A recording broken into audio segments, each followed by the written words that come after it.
Le bien de la famille est déterminant pour l'avenir du monde.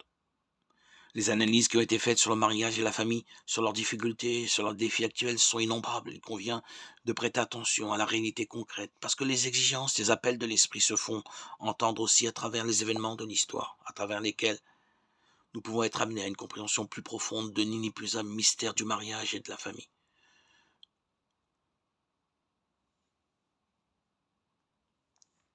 Fidèle à l'enseignement du Christ, nous regardons la réalité de la famille aujourd'hui dans toute sa complexité, avec ses lumières et ses ombres.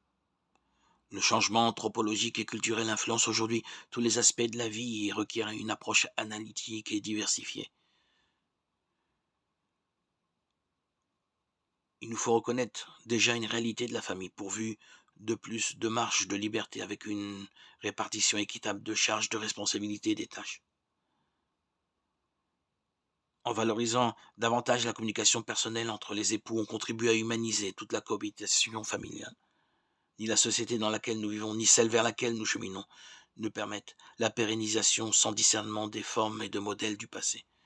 Mais nous sommes conscients de l'orientation principale des changements anthropologiques et culturels en raison desquels les individus sont moins soutenus que par le passé, par les structures sociales, dans leur vie affective et familiale.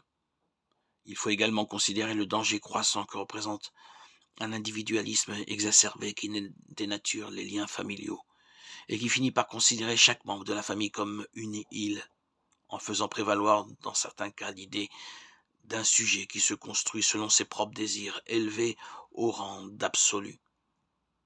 Les tensions induites par une culture individualiste exacerbée, culture de la possession et de la jouissance, engendrent au sein des familles des dynamiques de souffrance et d'agressivité.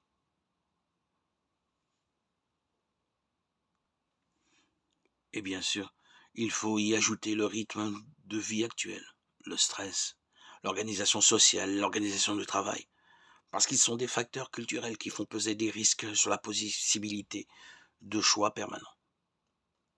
En même temps, nous nous trouvons face à des phénomènes ambigus. Par exemple, on apprécie une personnalisation qui parie sur l'authenticité au lieu de reproduire des comportements habituels. C'est une valeur qui peut promouvoir les différentes facultés et la spontanéité.